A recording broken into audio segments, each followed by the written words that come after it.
20 metros de altura. Essa é a distância que a torre de um T-72 alcança quando explode no ar. Você já viu essas imagens em desfiles e em campos de batalha? O tanque recebe o impacto. Um segundo depois, o aço de 12 toneladas voa para o céu junto com os 3 tripulantes. Por que esse blindado se tornou uma armadilha mortal? Parecia a arma perfeita da União Soviética, mas a realidade dentro da escotilha é um pesadelo técnico. Neste relato, expomos os dois lados da moeda do T-72. Vamos detalhar os fatos, as modificações de engenharia e os desfechos brutais que ocorrem quando a blindagem é perfurada. São detalhes mecânicos e humanos que raramente chegam aos manuais oficiais. À primeira vista, uma máquina de guerra formidável. Mas na prática, um depósito de munição sobre lagartas. O som do metal sendo cortado por um jato de plasma, o cheiro de diesel e pólvora queimada. No vídeo, observa-se, o tanque não apenas para, ele se desintegra de dentro para fora. Não houve tempo para o motorista reagir. O sistema de carregamento automático posicionado logo abaixo dos assentos transforma o compartimento em uma câmara de combustível. 20.000 unidades produzidas e serviço ativo em 40 países diferentes. Este é o T-72. O mundo observa este blindado em combate na Ucrânia, operado por ambos os lados da linha de frente. Por que o T-72 foi projetado dessa forma? À primeira vista, um tanque simples, mas na prática, o resultado de décadas de evolução bruta. Após a Segunda Guerra Mundial, o desenvolvimento de blindados acelerou. O cenário era caótico. A União Soviética mantinha diversas categorias de veículos, tanques médios, tanques pesados e artilharia autopropulsada. O pilar central era o lendário T-34. No entanto, o T-34 tinha limitações claras. Ele foi construído como uma medida de emergência para vencer a guerra. Os engenheiros sabiam que atualizar aquela plataforma era impossível. Não havia sustentabilidade técnica para o futuro. O que veio depois? Uma sucessão de projetos complexos e disputas políticas internas em Moscou. Os soviéticos decidiram simplificar. Surgiram as séries T-54 e T-55, 100.000 unidades produzidas. Este se tornou o tanque mais fabricado em toda a história da humanidade. Mas a quantidade não resolvia a necessidade de inovação tecnológica. A verdadeira ruptura aconteceu com o surgimento do T-64. O T-64 mudou as regras do jogo. Ele era compacto, mas carregava um poder de fogo devastador. Pela primeira vez, um tanque utilizava um canhão de 125 mm em um chassi reduzido. O mundo ocidental entrou em choque. No relatório técnico, nota-se: blindagem composta revolucionária, canhão de alma lisa e um sistema de carregamento automático. O carregador automático eliminou a necessidade de um quarto tripulante. O tanque ficou menor e mais difícil de atingir. Mas isso era apenas o começo. O T-64 era sofisticado demais e caro para produzir em massa. O exército precisava de algo mais confiável e barato para equipar milhares de divisões. A solução exigia um equilíbrio entre tecnologia de ponta e simplicidade mecânica. Os eventos aceleraram. O projeto do sucessor precisava ser infalível. Foi nesse contexto de pressão industrial e militar que o T-72 começou a ganhar forma nas pranchetas de desenho. Tecnologia de ponta e sistemas complexos. O novo projeto soviético nasceu sob desconfiança. No início, surgiram falhas graves. O conceito era totalmente novo e não havia sido testado em combate real. No alto comando militar soviético, as opiniões se dividiam. O projeto exigia tripulações de elite. Eram necessários soldados com treinamento avançado para operar eletrônicos modernos. Mas os generais encaravam a realidade russa. Em caso de uma guerra global, o exército seria formado por recrutas sem experiência. Manter tanques complexos seria impossível no campo de batalha. Além disso, o custo era proibitivo. A produção em massa, marca registrada da indústria soviética, sofria gargalos. Era difícil e caro fabricar milhares de unidades. O comando exigiu uma solução intermediária. Eles precisavam de um equilíbrio entre modernidade e simplicidade. Uma nova versão do T-64 entrou em desenvolvimento. A ideia era simplificar o conceito original. O objetivo era claro: o tanque precisava funcionar de forma confiável. Ele deveria ser fácil de produzir e operável por soldados comuns do exército regular. O resultado foi o protótipo Objeto 172 Ural. Nos testes de campo, o veículo mostrou força e resistência. Após a aprovação técnica, ele entrou em linha de montagem como o T-72. Durante algum tempo, recebeu o nome de modelo de mobilização. O plano era fabricá-lo em massa apenas durante uma guerra total. Enquanto isso, os tanques T-64 e T-80 seriam reservados para unidades de elite. Eles eram as máquinas de luxo do arsenal. Mas a estratégia mudou rapidamente. O mercado de exportação soviético se abriu. Países árabes, após anos de instabilidade, queriam comprar tanques aos milhares. A produção em escala total tornou-se inevitável.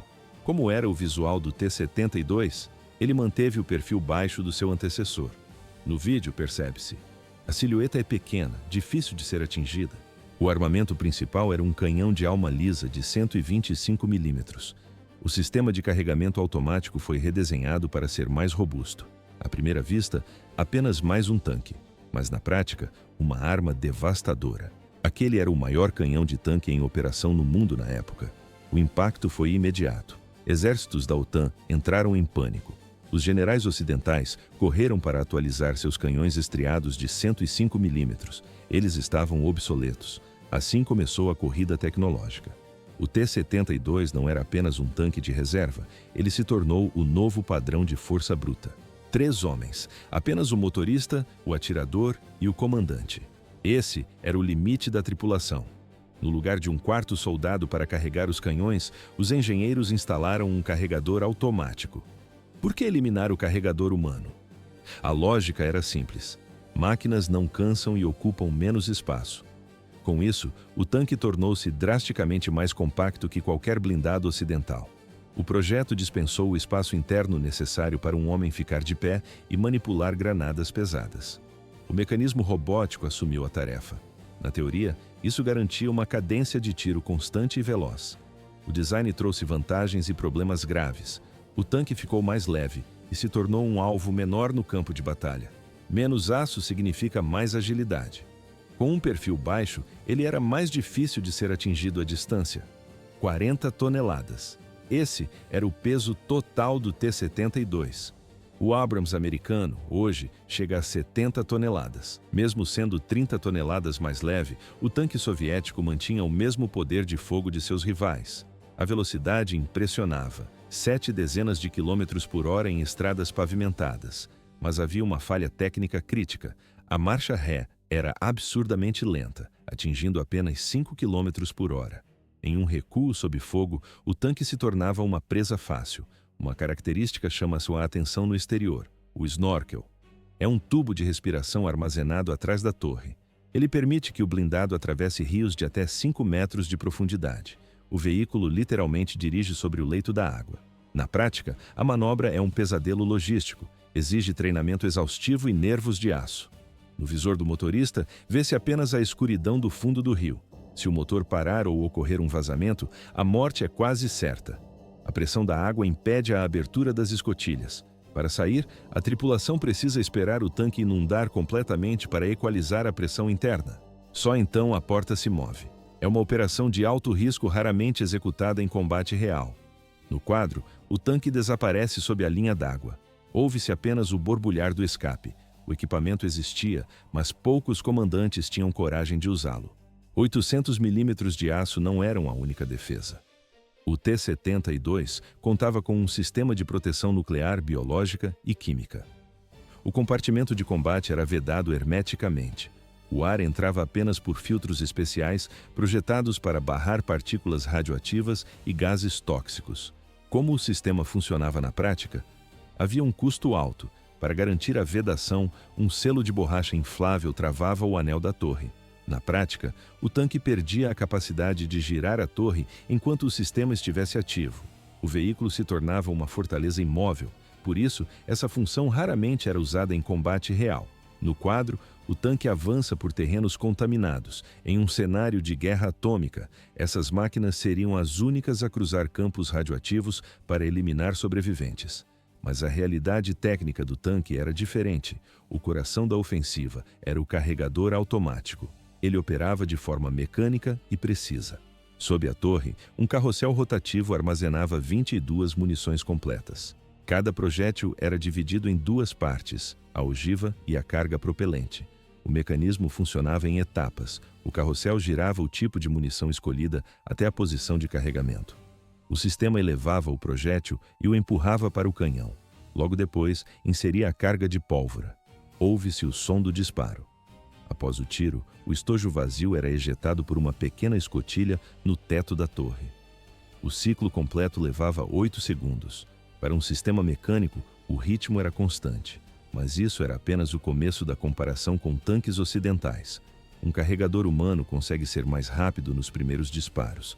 Ele alcança as munições próximas com facilidade, mas o cansaço chega rápido. Após 5 tiros, o interior do tanque fica lotado de estojos quentes. O soldado precisa cavar o assoalho em busca de munição específica. O carregador automático não conhece a fadiga. Ele mantém um intervalo de 8 segundos do primeiro ao 20º disparo. Se nada quebrasse, a cadência era absoluta. Além disso, o T-72 carregava munições extras espalhadas pelo casco para reabastecer o carrossel sem recuar. O artilheiro escolhia o projétil com um seletor. As opções eram claras: autoexplosivo de fragmentação para infantaria, perfurantes de blindagem ou cargas antitanque. Se o sistema elétrico falhasse, o canhão não parava. A tripulação usava manivelas manuais. Nesse modo, a cadência caía para apenas 2 tiros por minuto. Mas essa vantagem tecnológica escondia uma armadilha mortal. O projeto que deveria superar o Ocidente virou o calcanhar de Aquiles do tanque. O problema estava na exposição. As munições do carrossel não tinham proteção blindada interna. Pior ainda, os 20 projéteis extras eram estocados em qualquer espaço vazio da cabine. Não havia isolamento. A câmera registra: um jato de metal derretido perfura a blindagem. Se uma faísca atingisse o compartimento interno, o desastre era imediato. O propelente das cargas é extremamente inflamável. O resultado é uma reação em cadeia. Explosões internas sucessivas ocorrem em frações de segundo. Para a tripulação, não há tempo de reação. A morte é instantânea e violenta. O interior do tanque vira uma fornalha de metal comprimido. Sobre o armamento secundário, o projeto era simples. Além do canhão principal, o tanque contava com uma metralhadora coaxial. Não havia luxo, apenas funcionalidade bruta. Uma metralhadora coaxial PKT e uma pesada D. Esse HK no teto da torre para o comandante. Esse era o arsenal secundário. Por dentro, o T-72 era um pesadelo logístico.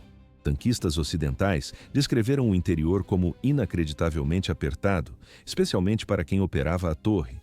O atirador e o comandante ficavam espremidos. De um lado, a enorme culatra do canhão. Do outro, as paredes de aço da torre. Não havia espaço para girar o corpo ou se mover. A visibilidade era outro problema crítico. Com as escotilhas fechadas, os tripulantes ficavam praticamente cegos, porque o limite de altura para tanquistas russos era de 1,75 m. No interior do veículo, a resposta é clara. Mesmo para homens baixos, o espaço era sufocante. Cada movimento exigia esforço físico. Mas como o T-72 se saiu no campo de batalha? À primeira vista, uma máquina imbatível. Mas na prática, um início problemático. O batismo de fogo não foi com os russos. O exército sírio usou o tanque pela primeira vez nos anos 80 contra forças israelenses no Líbano. Depois, o Iraque mobilizou suas unidades recém-compradas na guerra Irã-Iraque. Foi o primeiro conflito de larga escala para o blindado. No entanto, havia um detalhe técnico: eram versões de exportação. Esses modelos eram simplificados e inferiores aos que os russos mantinham em seu próprio arsenal.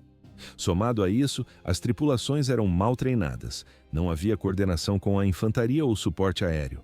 O resultado foi um desempenho medíocre. Por causa disso, a inteligência ocidental subestimou o poder do tanque por anos. Mas isso era apenas o começo. O canhão de 125 mm não era brincadeira. Ele tinha força suficiente para destruir qualquer tanque da OTAN daquela época. O perigo era real, mas mal interpretado pelos generais europeus. A situação mudou com o colapso da União Soviética. A Chechênia declarou independência. Moscou recusou o acordo. O plano era simples: usar a força bruta para retomar o controle. O alvo principal era a capital, Grozny. 31 de dezembro de 1994. Na véspera de Ano Novo, colunas de blindados avançaram. Era um T-72, o moderno T-80 com tripulações de elite e veículos BMP. Antes deles, uma chuva de artilharia e foguetes devastou a cidade. O saldo foi de pesadas baixas civis e ruínas por todos os lados. A ordem era direta: dirigir até o centro, garantir a estação ferroviária e o palácio presidencial. Ali, todas as forças deveriam se encontrar para celebrar a vitória. Mas a realidade no terreno era diferente. Na filmagem, nota-se, a maioria dos soldados eram recrutas jovens. Muitos não sabiam para onde estavam indo ou o que enfrentariam. Tanques e transportes de tropas ficaram amontoados em praças bombardeadas. Ao redor deles, prédios altos e silêncio. Era o cenário perfeito para uma emboscada. Combatentes chechenos, altamente motivados, observavam do alto. Eles esperaram os motores desligarem. Não havia caminho de volta. Assim começou o desastre de Grozny. O que poderia dar errado? Para os russos, absolutamente tudo. Pequenos grupos de combatentes chechenos ocuparam posições estratégicas em prédios, porões e andares superiores. Eles criaram campos de fogo cruzado. A tática era simples. Eles deixavam os veículos da frente passar e destruíam os de trás usando lançadores RPG-7. Eram armas baratas e antigas, mas disponíveis em grandes quantidades. O resultado foi imediato. A coluna de blindados ficou presa dentro da cidade. Os veículos estavam bloqueados por destroços, sem cobertura contra franco-atiradores e metralhadoras que disparavam de cima. No vídeo da época, observa-se: o fogo vinha de todos os lados. Os tanques eram atingidos onde a blindagem era mais fina, no topo da torre. Havia um problema técnico fatal. Os tanques e blindados russos não conseguiam elevar seus canhões o suficiente para atingir os prédios altos a curta distância. O que aconteceu em seguida foi um massacre. Em 2 dias de combate urbano brutal, o cenário era de caos total.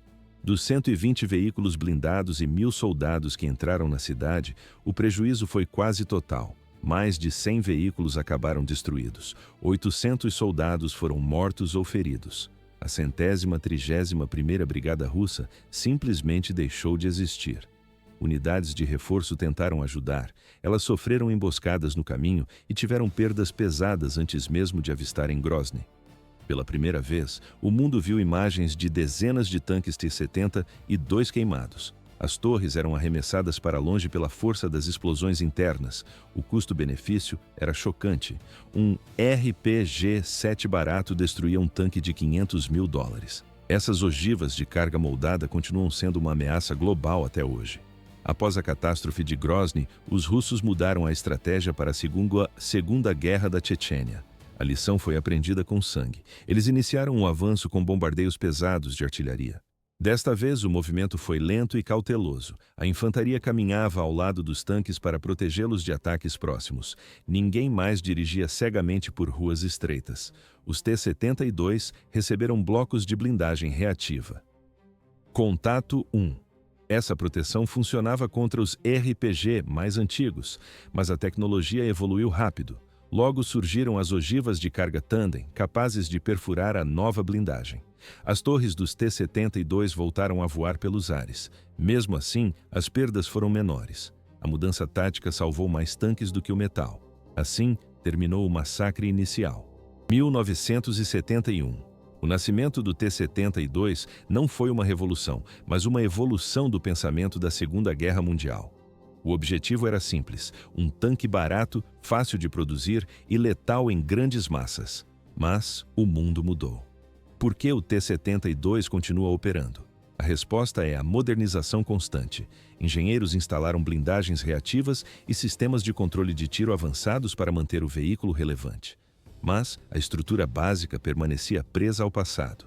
A essência do tanque não acompanhou a tecnologia dos seus inimigos. 2011. A guerra civil na Síria expôs a primeira grande falha. Em ambientes urbanos, sistemas antitanque ocidentais modernos enfrentaram os blindados de 40 anos. O resultado foi devastador. Mísseis guiados destruíam o T-72 com um único disparo a mais de 1 quilômetro de distância. Na prática, nenhuma camada de blindagem reativa ou grades de ferro protegia a tripulação. O aço soviético se tornava uma armadilha de metal. Mas o verdadeiro teste de sobrevivência veio depois. Foi na Guerra da Ucrânia que o conceito de tanque como rei do campo de batalha entrou em colapso definitivo. O T-72 não possui defesa contra ataques vindos de cima. Sistemas como o NLAW e o Javelin atingem o teto do blindado, onde a proteção é mínima. No vídeo, nota-se o padrão. O impacto ocorre, o tanque explode e a torre é lançada a metros de altura. Ouve-se o som constante de motores elétricos no céu. São os drones. Equipamentos baratos e descartáveis carregam ogivas de RPG diretamente para os pontos fracos do veículo. A precisão é cirúrgica. Os drones encontram frestas na blindagem que nenhum artilheiro humano conseguiria atingir. A reação das tripulações foi o improviso desesperado. Surgiram as chamadas gaiolas de proteção e blindagens artesanais soldadas no topo das torres. À primeira vista, pareciam defesas sólidas, mas na prática eram inúteis contra enxames de drones coordenados. O efeito caixa de surpresa tornou-se a marca registrada do T-72. Quando a munição interna é atingida, ela detona em uma reação em cadeia. A pressão interna arranca a torre de dezenas de toneladas e a joga para o ar. Não há sobreviventes nesses casos. Especialistas debatem a utilidade do blindado. Eles afirmam que ainda não existe um substituto para um canhão potente que apoia a infantaria diretamente na linha de frente. O tanque oferece proteção e poder de fogo que nenhum outro veículo consegue replicar no barro e na lama. Mas a matemática da guerra está mudando. Um drone de $1.000 pode neutralizar um tanque de milhões de dólares. Se a proteção não evoluir, o custo de manter esses blindados se tornará insustentável para qualquer exército. O risco superou o benefício. Tanques modernos exigem suporte total de infantaria e cobertura aérea constante. Sem isso, são apenas alvos grandes e lentos. A história mostrou que o T-72 teve seus dias de glória, destruindo unidades de M60 Patton americanos e Chieftains britânicos em conflitos passados. O cenário agora é outro. As ameaças evoluem mais rápido que a blindagem. Resta saber por quanto tempo o conceito de tanque pesado conseguirá resistir em um campo de batalha dominado por sensores e robótica. Assim, terminou o domínio absoluto do aço. 1990. Essa década marcou o início do período mais sombrio para o T-72 e seus operadores. Uma sequência de conflitos brutais transformaria esses blindados em alvos fáceis. O tanque deixou de ser uma arma ofensiva para se tornar um fardo estratégico. A primeira prova de fogo foi a Operação Tempestade no deserto. De um lado, os modelos antigos do T-72 fornecidos ao Iraque. Do outro, tripulações com treinamento precário e moral baixa. O cenário era o pior possível para a tecnologia soviética da época. Por que o massacre foi inevitável?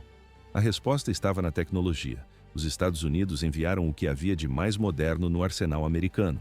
O tanque Abrams e os veículos de combate Bradley operavam em total sincronia. O exército americano não lutava sozinho. As unidades blindadas trabalhavam em conjunto com a força aérea. Os veículos eram equipados com visores térmicos de última geração, sistemas de visão noturna e telêmetros a laser. No vídeo da época, observa-se apenas uma densa nuvem de areia cobrindo o horizonte. Os TAN